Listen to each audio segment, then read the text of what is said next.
앞에 집중할 수 있는 이한 시간들에 은혜 내려주시기를 간절히 바라고 원합니다. 참으로 하나님 앞에 기도하고 간구하는 것은 우리 대한민국을 위하여서 기도하고 간구합니다. 나라의 흥망성쇠가 아버지 앞에 있음을 믿고 기도하고 간구합니다. 우리 대한민국을 참으로 지켜주시길 원합니다.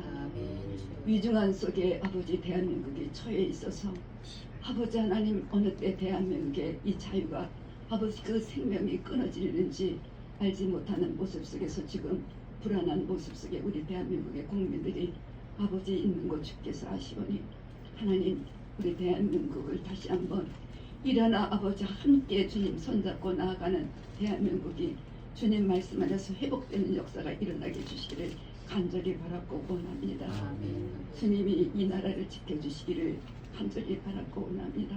대한민국이 지금 아버지 볼 때에 아버지 하나님 상한 갈대와 같고 꺼져가는 심지와 같은 모습 속에 있는 대한민국 것을 주께서 아시오니 그러나 주님께서 상한 갈대도 꺾지 아니하시고 꺼져가는 심지도 끄지 않으시는 하나님의 그 능력의 손길로 말미암아 이 나라를 지켜주시고 보호해주심을 통해서 다시 한번 회복되게 해주셔서 이 나라 아버지 대통령을 비롯한 모든 위정가들에게 자기들의 당리 당략을 버리게 하시고 살인사역을 버리게 하시고 오직 나라와 국민을 위해서 바른 정치에 나아갈 수 있는 리더자가 세워질 수 있도록 은혜 내려주셨기를 간절히 바라고 원합니다. 교계의 모든 교계의 지도자들도 이 시급한 나라의 아버지 운명의 앞에서 아버지 잠잠하지 아니하게 하시고 우리가 아버지 하나님의 믿음의 사람들로서 하나님의 아버지 하나님의 경영의 원리를 따라서 믿음의 아버지 하나님의 교회 아버지 리더자들이 이 나라의 앞날을 바라보며 성도들을 어떻게 바르게 이끌어갈지를 바르게 교육하고 바르게 이끌어갈 수 있는 이 교회의 지도자들에게 은혜 풀어주시기를 간절히 바라고 원합니다. 모든 정치, 경제, 사회가 하나님 앞에 있고 우리 모든 국민들이 하나님 주권하는 하나님의 경영 안에서 우리가 아버지 이제 이끌려가는 줄 믿사오니 정신을 차리고 근신하여 깨어 기도하는 가운데서 나라의 아버지 하나님의 이 운명이 이 백성들 손에 나라의 국민들 손에 자주유지 아버지 하나님 아버지 이제 실패하는 자리에 내어주지 아니하도록 우리 하나님 우리들의 마음을 지켜주시고 보호해 주셨기를 간절히 바라고 원합니다. 하나님 또 우리 사랑하는 천양중앙교회를 이곳에 세우셔서 하나님 은혜 안에 여기까지 오게 하시고 아버지 하나님 말씀 안에 세워주셨사오니 감사합니다. 특별히 우리 천양교회가 아버지 하나님 은혜 안에서 아버지야 든든히 설 수 있도록 도와주시기를 원합니다. 안정되게 성장하기를 간절히 바라고 원합니다. 주변에 아버지 많은 교회가 있을지라도 우리 사랑하는 천양중앙교회를 통해서 하나님의 기뻐하는 일들을 감당하기를 원합니다. 비록 아버지 지금 사람의 눈으로 보를 때에는 에스겔 골짜기의 마른 뼈와 같은 모습 속에서 있을지라도 그 마른 뼈 골짜기에 에스겔 골짜기에 생명을 아버지 부어놓으셨던 것처럼 하나님 이곳에 하나님의 생명이 흐를 수 있도록 은혜 내려주시길 원합니다. 우리가 이 일을 위해서 부름받은 하나님의 사람들일진데 모여 기도하게 해주시길 원합니다. 함께 기도하기를 원합니다. 하나님 기도 외에는 이런 일가 나타날 수가 없다고 말씀하셨사오니 주여 이전을 묶고 있는 모든 악한 원수막의 권세가 물러가게 해주시길 원합니다. 악한 원수막이 아버지 역사들을 아버지 이 재단에서 사라지게 해주시길 원합니다. 하나님 우리 모두가 사랑 안에서 하나 되기를 원합니다. 미움, 질투, 시기가 아버지 하나님 사라지게 하시고 이전에 분리하는 영들이 악한 영들이 떠나가게 하시고 오직 성령 안에서 하나 되어서 기쁨으로 주님을 찬미하며 하나님 나라 확장을 위해서 함께 손잡고 나아가는 믿음의 아버지 성도들에게 은혜 풀어주시고 축복해 주시기를 간절히 바라고 원합니다. 우리 모든 성도들의 가정을 돌아봐 주시고 어려운 일 만나지 않게 하시고 모든 약한 것을 고쳐주시고 병든 것을 치료하시고 아버지 가난한 자가 부여되게 하여 주심을 통해서 하나님 나라 거룩한 일들을 감당하며 나누는데 부족함이 없도록 은혜 내려주시었길 간절히 바라고 원합니다. 오늘은 특별히 하나님 저녁에 이제 하나님 경기노회 당회장 목사님을 통해서 하나님의 교회가 이제 더욱더 발전적으로 하나님의 영광을 위해서 힘껏 아버지 하나며 일하기를 소원하여서 이제 하나님 임시 당회로 아버지 소집되어서 아버지 앞에 예배를 올려질 터인데 주님 함께 주셨길 원합니다. 이 일에 우리 모든 성도들이 마음과 뜻과 하나가 되어서 하나님 거룩한 나라를 세워가는 아버지 하나며 하나님의 도구들로 쓰임받는 시간으로서 다시 한번 결단하고 다시 한번 다짐함을 통해서 하나님 마지막 때에 우리 천양중앙교회를 통해서 아버지 이 시대가 필요한 일꾼들을 아버지 사용하시게 부담없는 우리 천양교회로 성장할 수 있도록 그런 계기가 마련되는 시간 되게 은혜 풀어주시고 축복해 주시기를 간절히 바라고 원합니다. 하나님 내일은 아버지 하나며 특별히 또한 우리 천양중앙교회에서 이제 처음으로 아버지 이제 이전하고 야유회를 통해서 아버지 한테 영광 돌리기를 원하는데 아버지 각자들의 가정에 이제 하나님 사정들이 있고 또 아버지 육신의 연약한 건강들을 통해서 아버지 하나님 힘들고 어려운 것들이 많이 있습니다. 그런 하나님 아버지 오고 가는 길을 다 지켜주시고 우리 아버지 개개인의 건강을 지켜주심을 통해서 우리가 하나 되고 마음이 끝듯이 하나 되는 데서 조금 더 불편함이 없도록 하나님 도와주시고 축복해 주시기를 간절히 바라고 원합니다. 하나님 오늘도 이렇게 하나님 귀한 목사님 아버지 정난 목사님을 하나님께서 세우셨사오니 주의 손길로 하나님 붙잡아 주시고 말씀 전하시는 그 말씀이 능력과 생명과 아버지 권세가 있는 말씀이 이 한 시간도 선포되게 하여 주셔서 그 선포되는 말씀을 통해서 우리들의 심령이 귀경되게 해주시옵시고 그 생명의 말씀을 통해서 우리가 아버지의 거룩한 나를 확산시켜가는 이제 하나님 믿음으로 아버지의 한 시간도 말씀을 받을 수 있도록 은혜 내려주셨길 간절히 바라고 원합니다. 예배의 시종을 주님께 맡겨오며 살아계신 예수 그리스도의 이름으로 감사하며 기도드렸나이다. 아멘. 아멘. 주님 감사합니다. 오늘 우리에게 주신 하나님의 말씀 신명기 5장에서 보겠습니다. 신명기 5장 1절로 6절까지 보겠습니다. 구약성경 신명기 5장 1절부터 6절까지 보겠습니다.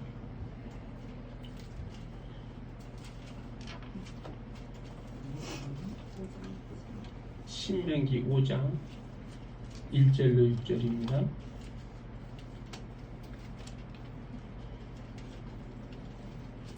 성경을 엄청나게 많이 봤는데 내 성경만 신명기가 없습니다. 다 찾으신 줄 알고 1절부터 같이 통독합니다. 시작.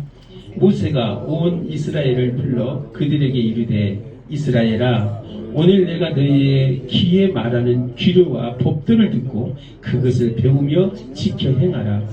우리 하나님 여호와께서 호렙에서 우리와 언약을 세우셨사니 그 언약은 여호와께서 우리 조상들과 세우신 것이 아니요 오늘 여기 살아있는 우리 곧 우리와 세우신 것이라.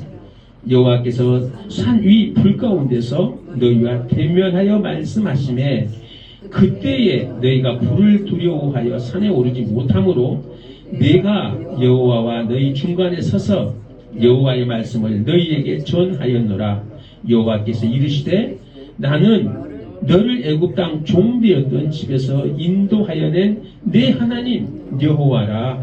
아멘. 참 모세 목사님이 너무너무 힘들었을 것 같아요. 여러분 우리가 있는 이치를 잘 아셔야 됩니다. 여러분이 지금 계시는 그 이치가 여러분입니다. 밥과 쓰레기라는 내용을 아십니까? 밥이 밥그릇에 있을 때는 밥이죠. 똑같은 밥입니다.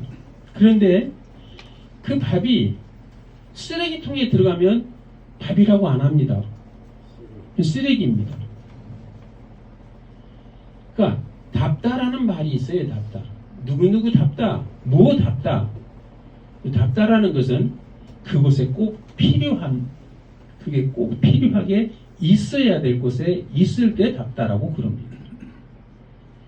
우리가 어디에 있느냐에 따라서 우리의 이치가 달라지는 것입니다. 모세는 지금 하나님과 백성들 사이에 있습니다. 그래서 하나님으로부터는 대언자고 백성으로부터는 중보자입니다. 한 사람입니다. 밥과 쓰레기와 같이 우리가 어디에 있느냐에 따라서 내 이치가 달라진다는 것이에요. 우리나라 국회를 봐도 그렇습니다. 어느 편에 있냐에 따라서 그 사람이 달라집니다. 제가 전에 있던 교회에 국회의장이 우리 교회 집사님이셨습니다. 지금은 의장을 하고 나서 정계를 은퇴하고 지방에 들어가 치과해 계십니다. 그분이 한 말이 있습니다. 아니 집사님, 그 기독교인들이 거기에 그렇게 많은데 그때 당시입니다. 그 기독교인들이 132명이나 있는데 그 말을 한마디를 못합니까? 국회의장이 하는 말이 그렇습니다. 목사님, 저희들도 다 알고 기도해도 합니다. 하지만 국회는 당이 정하면 그 당이 정한 그 법에 따르게끔 돼 있습니다. 그래서 외부로는 그런 것들이 나가지 않지만 다 알고는 있습니다. 그가 어디에 있냐에 따라서 그가 하는 내용, 그 위치가 달라진다는 것입니다. 금방 죽일 놈같이 그렇게 덤벼들었던 여당이 되면은 내가 언제 그랬나? 내가 언제 그랬나? 사람이 지루하고 따분한 이유는요, 어제보다, 지난날보다 더 달콤한 무언가를 얻지 못해서 따분합니다. 날마다 즐겁고 내가 어제보다, 지난날보다 더 행복하다면 지루할 틈이 없습니다. 바빠서 죽지 못합니다. 여러분, 물이 질려서 못 먹게 하는 사람 손 들어보세요. 물. 우리가 먹는 물이 질려가지고 못 먹겠다. 혹시라도 지금은 아니래도 그런 적이 있습니까? 지금까지 살아오면서 물이 질려서 못 먹는 사람.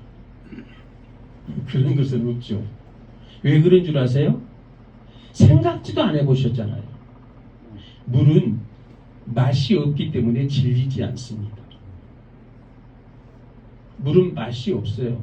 그 똑같은 물에 계속해서 설탕물만 드셔보세요. 금방 질립니다. 하나님은요, 우리를 만드신 분이에요. 우리에게 꼭 필요한 것은 그렇게 만들었어요. 물질도. 여러분, 공기가 싫다, 더러운 공기 안 마시겠다, 질려가지고 공기 안 마시는 사람 있으세요 혹시? 공기에는요, 향이 없어서 계속해서 마실 수 있는 거예요. 공기에는 향이 없어요. 우리는 너무 많은 것을 가지려고만 합니다.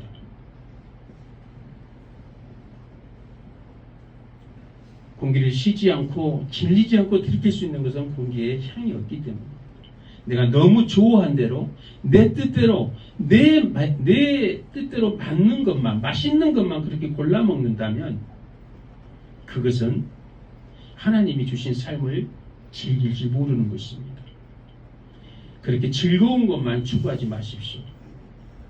마부가 말을 시냇가, 물가까지는 끌고 갈 수 있지만 물은 많이 마셔야 됩니다.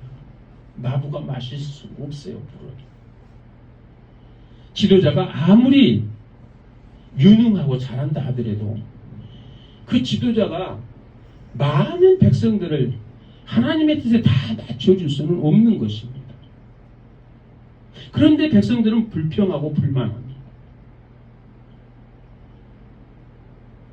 그것이 오늘 본문을 읽었던 신명기에서 나타나는 그러한 내용들입니다. 사랑하는 성도 여러분, 교회가 기독교인들이 성도가 왜 주위 사람들로부터 욕먹는지 아세요?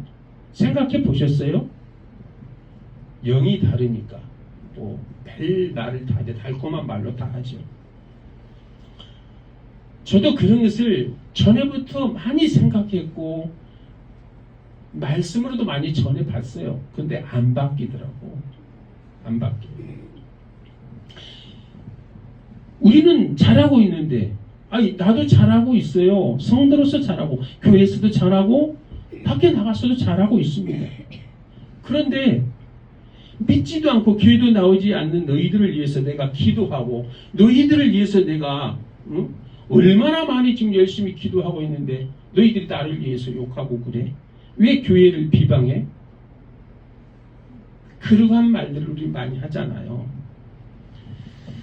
왜 그러는지 한번 살펴봅시다. 잠언 한번 보겠습니다. 잠언 27장 잠언 27장. 성경을 딱 펴고 한 가운데를 딱 펴면은 시편이 나오는데 그 다음이 잠언입니다. 잠언 27장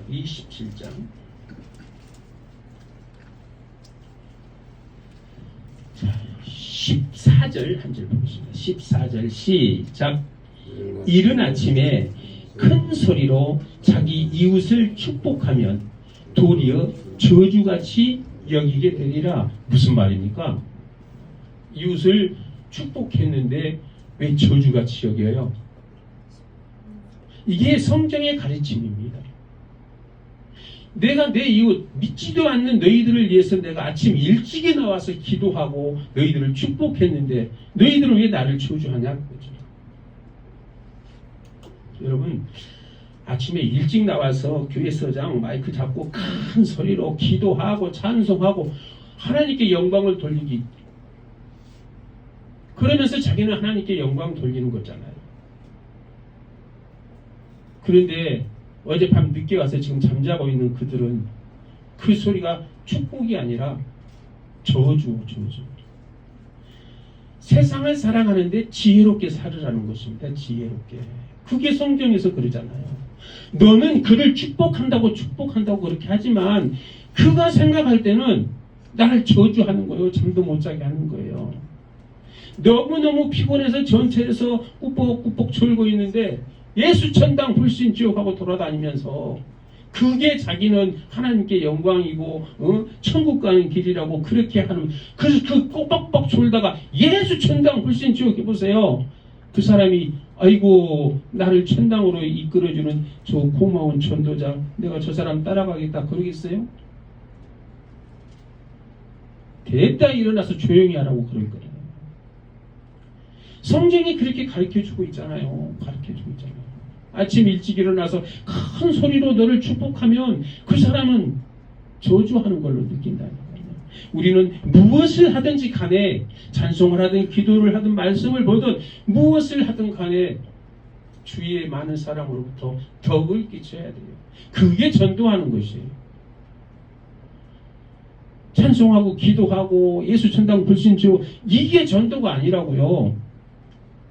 제가 전도 집회할 때, 또 전도 무슨 전도의 헌신 예배할 때 날마다 들고 나가는 그 말씀이 나는 이 사도행전 2장 37절로 42절 말씀이에요.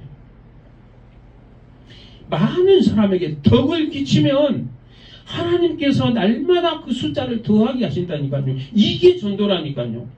덕을 끼치면 돼요. 많은 사람으로 덕을 끼치면 돼요. 우리가 욕먹고 우리가 심지어 교회를 핍박하는 사람들에게 그렇게 당하는 것은 뭐냐면, 우리가 나는 잘하고 교회는 잘하는데 그들에게 덕을 끼치지 못해서 그렇습니다. 그것은 뭐냐면 오늘 읽었던 신명기 5장 5절 말씀에 나의 위치가 어디에 있냐 그 말입니다. 그들과 나와 동등하게 놓고 봐야 돼요. 술 먹는 것이 죄가 아니잖아요. 담배 핀 것이 죄가 아니잖아요. 왜? 몰랐으니까.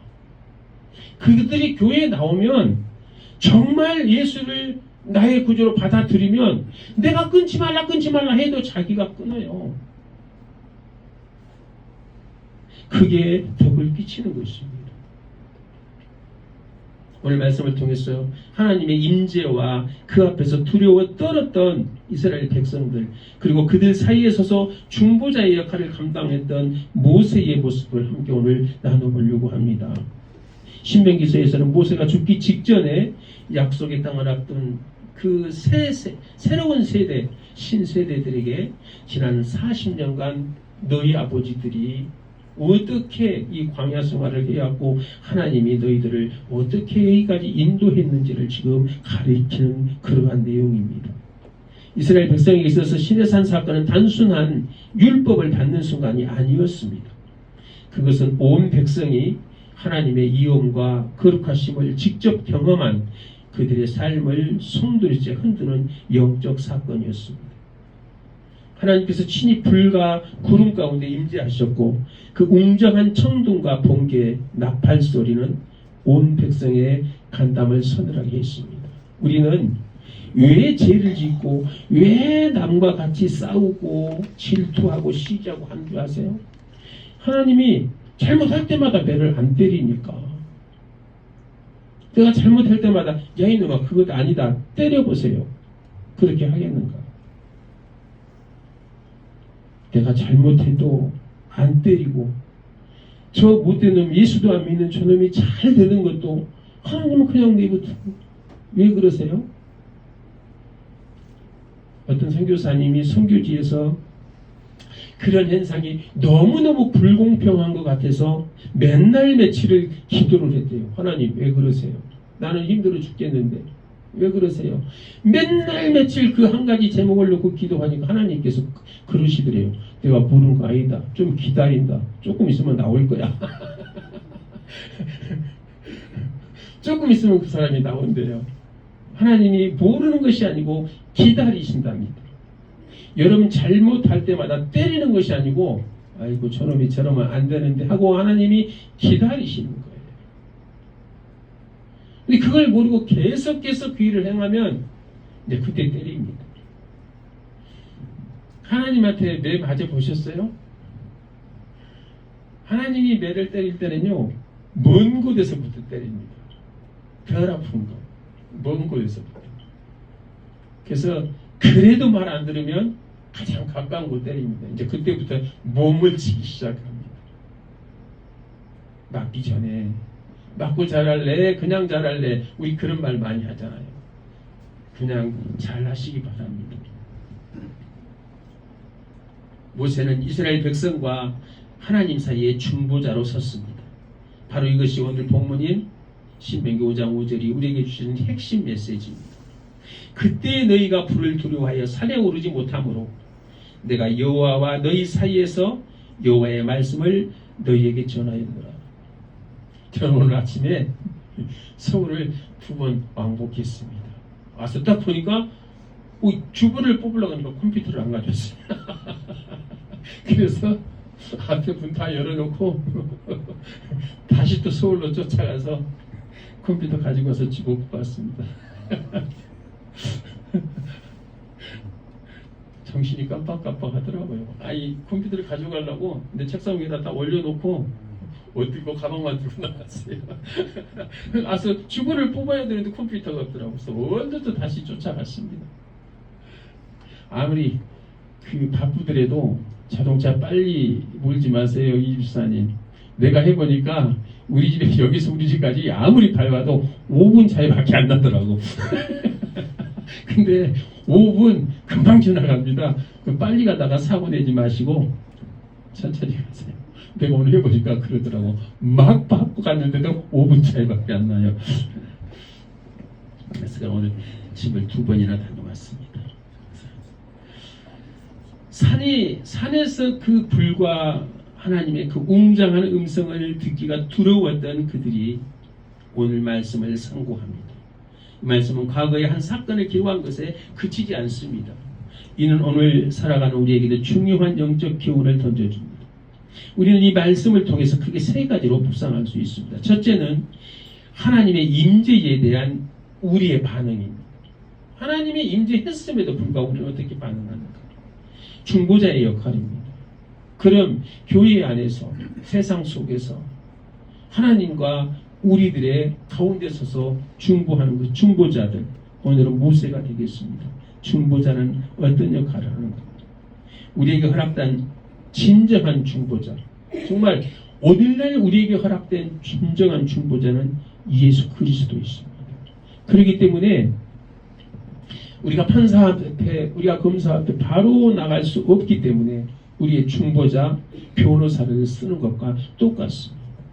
변호사는 내 입이고 변호사는 내 생각이고 변호사는 내 마음이에요. 그렇게 해달라고 돈을 주고 쓰는 것입니다. 그 중보자가 예수 그리스도이신 것입니다. 하나님의 임재는 거룩한 두려움과 인간의 한계를 보여줍니다. 하나님과 인간의 사이는 어쩔 수 없는 것입니다. 신명기 5장 2절부터 4절까지의 말씀을 보면 하나님께서 시내 산에서 이스라엘과 맺은 그 언약의 장면이 나옵니다. 시내 산에서 내가 어떤 너희들을 불렀느냐, 어떤 너희를 불렀다고 그래요? 종되었던 너희들을 불렀다고 그러잖아요. 그러니까 종으로, 애굽의 종으로 살았던 우리를 불러서 하나님 자녀 삼아 주신 거. 그러니까 하나님 나라, 하나님 백성, 하나님 가족의 한 사람으로 그 입적해 주었음에도 불구하고 하나님의 가족으로 살지 못하고 그 종의 집에서 살던, 그러니까 종이 주인 집에 살던 그 종 노릇만 계속 하려고 하면 그 나를 그 종의 값어치를 다 지불하고 입적해준 그 아버지가 기뻐하시겠냐 그 말이에요. 그걸 지금 가르쳐주는 내용입니다. 이스라엘 백성은 불꽃이 타오르는 산 앞에서 하나님의 음성을 직접 들었습니다. 그러나 그들은 곧 두려움에 사로잡혔습니다. 출애굽기 20장 19절의 기록은 그렇게 고백합니다. 당신이 우리에게 말씀하소서 우리가 들으리이다. 하나님 우리에게 말씀하시지 못하게 하소서 우리가 죽을까 하나이다. 이게 이스라엘 백성들이 모세에게 한 말입니다. 모세 당신이 우리에게 말하세요. 하나님이 직접 말하게 하지 마세요. 우리가 죽을 것 같아요. 그 소리. 그렇지만 모세가 했던 그 음성, 모세가 하나님의 말씀을 전했던 그 말씀을 백성들이 또 믿었나요? 그 시간만 지나면 끝입니다. 교회 안에서는 다 집사고 권사고 장로님이고 다 그래요. 교회 문 밖에만 나가면 똑같아 세상 사람들은. 지금 그 말이잖아요. 그래서 모세가 한 말이 옛날 시내산에서 하나님이 한 말이 아니고 지금을 사는 너희들 우리들에게 지금 하는 말이 아니냐. 지금 모세는 그렇게 말하고 있어요. 하나님의 말씀은 어제나 오늘이나 내일이나 똑같다는 말씀입니다. 하나님의 말씀은 언제나 동일하신 말씀인 것입니다. 왜 그들이 두려워했을까요? 그것은 죄인인 인간이 거룩하신 하나님을 직접 대면할 때 느끼는 존재론적인 공포입니다. 하나님 자체가 너무 경이롭게 여겨서 그렇습니다. 우리는 하나님이 사랑과 은혜의 하나님이심을 압니다. 그러나 동시에 그분은 거룩하시고 공의로우신 분입니다. 우리의 죄성과 불완전함은 그분의 완전하신 거룩함 앞에서 드러날 수밖에 없습니다. 우리는 우리의 죄성을 하나님 앞에 숨길 수가 없는 것입니다. 두려움은 단순히 무서운 것이 아닙니다. 이것은 경외에 가까운 감정입니다. 하나님의 이음과 능력이 너무나 압도적이어서 감히 그분 앞에 설 수 없는 자신의 존재적 한계를 깨닫는 것입니다.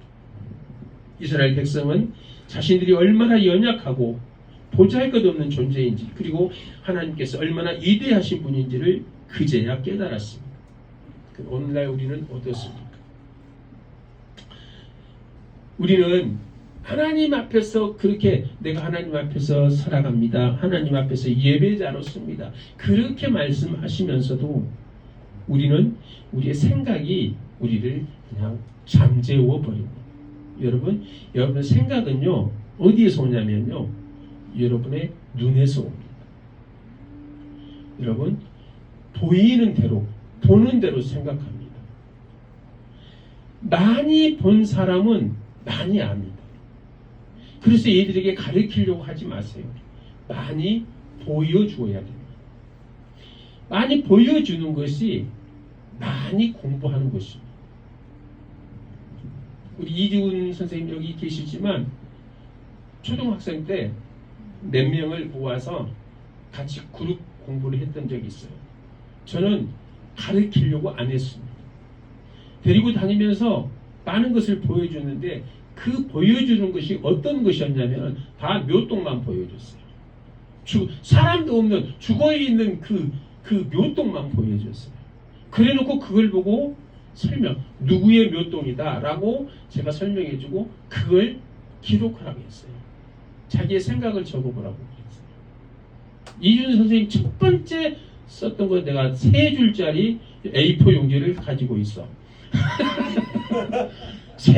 처음 3줄밖에 안 나.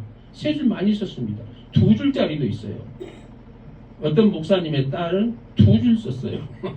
지금 대학교 다니고 있습니다. 내가 그 말하면 자기도 웃습니다. 나중에는요 거의 A4를 다 채웁니다. 왜? 많이 보면 그렇습니다. 묘를 본다는 것은요 동근흥에 가면요 태조의 묘가 있는데 아주 큽니다. 마석에 있는 대원군 묘에 가면은요 일반 묘동보다 조금 더 큽니다. 왜 그렇게 살았을까를 설명만 해줘요. 가르치려고 안 합니다. 본인들이 어렸지만 나이가 어리지만 다 생각합니다. 왜? 자기 나이 또래의 생각을 합니다. 우리는 우리 나이 또래의 생각을 해요. 그런데 그 생각이 어려서부터 차곡차곡 쌓인 사람하고 커서 하려고 한 사람으로 틀립니다. 사고 자체가 틀립니다. 왜? 내가 지금까지 보았던 눈의 색깔이 틀리기 때문에 그래요. 아이들은 가르치려고 하는 것이 아니라 많이 보여줘야 됩니다. 우리는 하나님의 임재를 얼마나 실감하고 있느냐 그 말. 때로는 하나님의 말씀을 가볍게 여기고 또 기도 생활을 소홀히 하며 주일 예배를 습관적으로 드리지 않습니까? 이스라엘 백성의 두려움은 우리에게 경종을 울립니다. 하나님은 여전히 거룩하신 분이며 그분의 임재 앞에서 겸손함과 경외함이 필요하다는 사실을 잊지 말아야 됩니다. 저는 오늘 말씀을 이렇게 프린터로 뽑아왔어요. 저는 지금까지 프린트로 뽑아와서 설교 말씀을 전한 적이 몇 번이 없습니다. 오늘 너무 바빠서 없어요. 제가 컴퓨터로 작업하는 것은 뭐냐면 일주일 내내 지웠다 썼다를 몇 번 합니다. 왜? 이 내용은 이렇게 바꿔야 되겠다. 이 내용은 이렇게 바꿔야 되기 때문에 하다가 프린트를 안 하고 그걸 나중에는 베깁니다. 손으로. 그래야 머릿속에 오래 남고 내가 한 말이 오락가락 헷갈리지 않습니다. 그렇기 때문에 저는 프린트를 안 뽑고 컴퓨터에 다 있어도 저는 그냥 글씨로 베껴 씁니다. 그냥 많은 목사님들이 그냥 컴퓨터나 태블릿 갖다 여기다 놓고 그걸 읽으시는 분들 많이 있어요. 저도 그렇게 할 수 있어요. 왜? 저도 태블릿도 있고 노트북도 있어요. 그렇지만 저는 씁니다. 일부러 컴퓨터에 있는 걸 그냥 글씨 써서 합니다. 왜? 이놈아 수고도 안 하고 내 말을 전하냐? 그러는 것 같아서 지금까지 계속 그렇게 써왔습니다. 중보자의 역할은 하나님과 인간 사이의 다리의 역할입니다. 이스라엘 백성이 두려움에 떨며 우리가 죽을까 하나이다라고 했을 때 그들 앞에 모세가 섰습니다. 본문 5절 말씀처럼 내가 여호와와 너희 사이에 서서 하나님의 말씀을 전했습니다. 모세는 이스라엘 백성에게는 하나님의 대리자였고 하나님께서는 백성의 중재자였습니다. 그는 죄인인 인간과 거룩하신 하나님 사이의 중보 역할을 충실히 수행했습니다. 모세는 왜 이 역할을 할 수 있었을까요? 그는 하나님의 부심을 받았고 그분의 능력을 힘입어 바로 앞에서 이스라엘 백성을 이끌었던 지도자였습니다. 모세는 하나님과 얼굴을 맞대고 이야기할 만큼 특별한 관계였습니다. 그가 없었다면 이스라엘 백성은 하나님의 거룩한 임재 앞에서 멸망했을 것입니다. 여러분, 그 한 사람을 키우기 위해서 모세의 일생을 보세요. 너무너무 우리가 생각할 때 너무너무 비참한 생활을 했던 그런 사람입니다. 하나님의 중재자, 하나님의 대언자, 하나님의 말씀을 대언하는 사람들 치고요. 평판했던 사람을 성경에서는 찾아볼 수 없어요. 너무 하나님께서는 자기의 사람, 내 사람을 만들기 위해서는 정말 혹독한 훈련을 겪게 만듭니다. 성경에서 가장 많은 성경을 쓴 바울은 어떻습니까? 우리는 바울의 삶을 살겠다고 많이 말씀은 하지만 너무 힘든 삶, 너무 힘들었던 삶이에요. 그냥 하기 좋은 말로 그냥 함부로 말씀하시면 안 됩니다. 구약 성경을 많이 썼던 모세 오경이라고 그러잖아요. 5권을 썼던 그 사람 힘들게 살았습니다.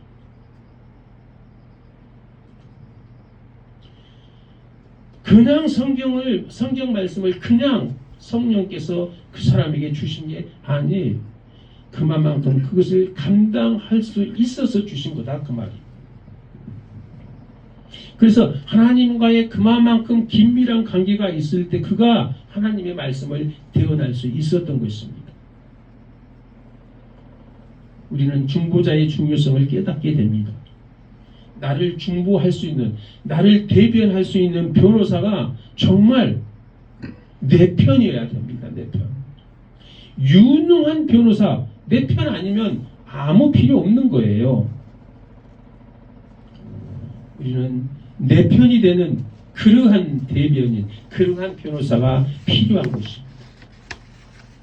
세상에 많은 교회가 있고 세상에는 많은 목회자들이 하나님의 대변자로 중보자로 그렇게 있습니다마는 내 편이 아니면 나하고는 아무 상관이 없습니다.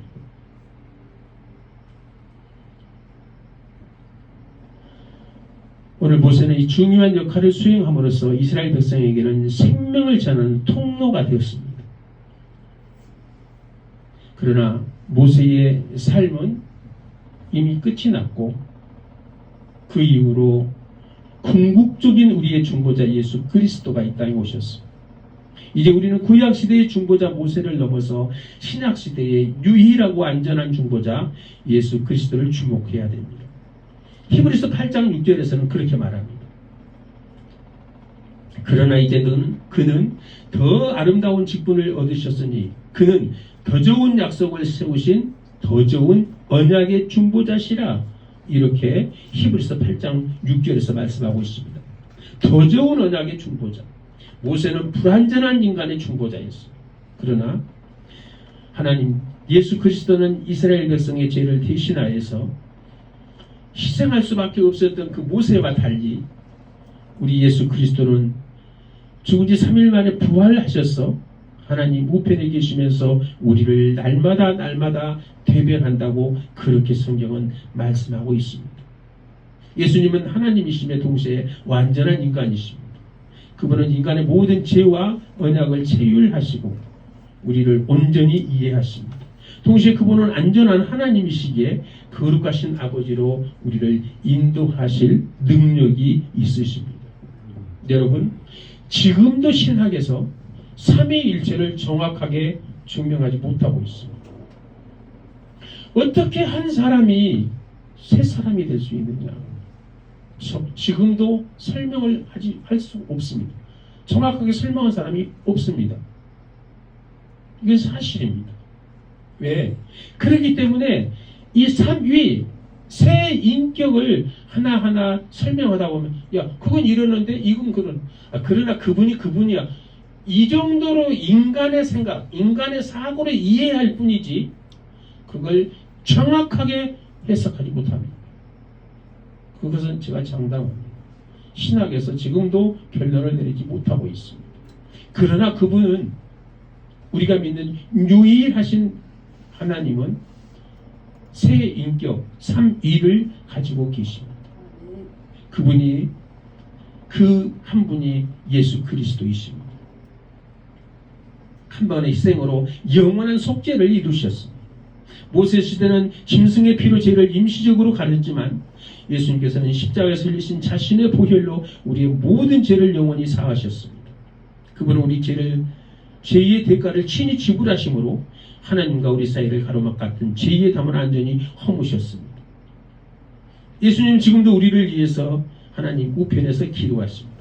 히브리서 7장 25절은 그러므로 자기를 힘입어 하나님께 나가는 자들은 온전히 구원하실 수 있는 그가 항상 살아계셔서 그들을 위하여 간구하심이라고 말합니다.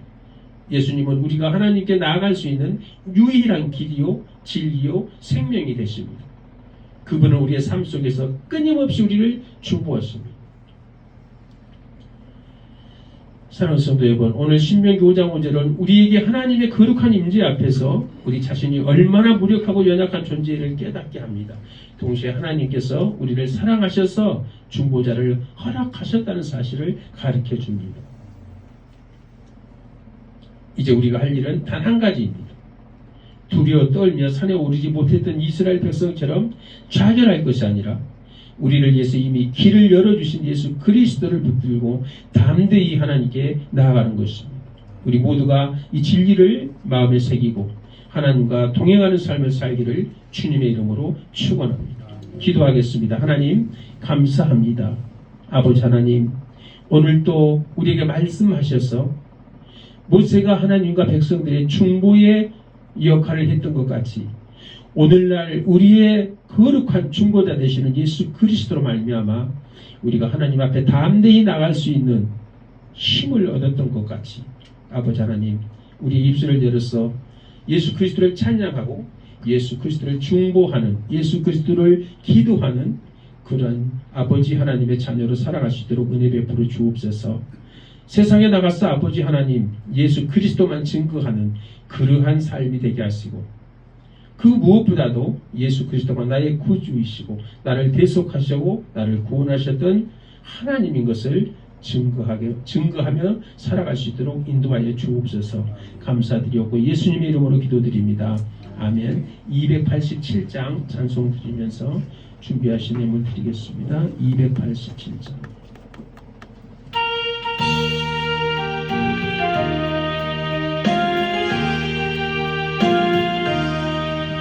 예수 앞에 나오면 죄사함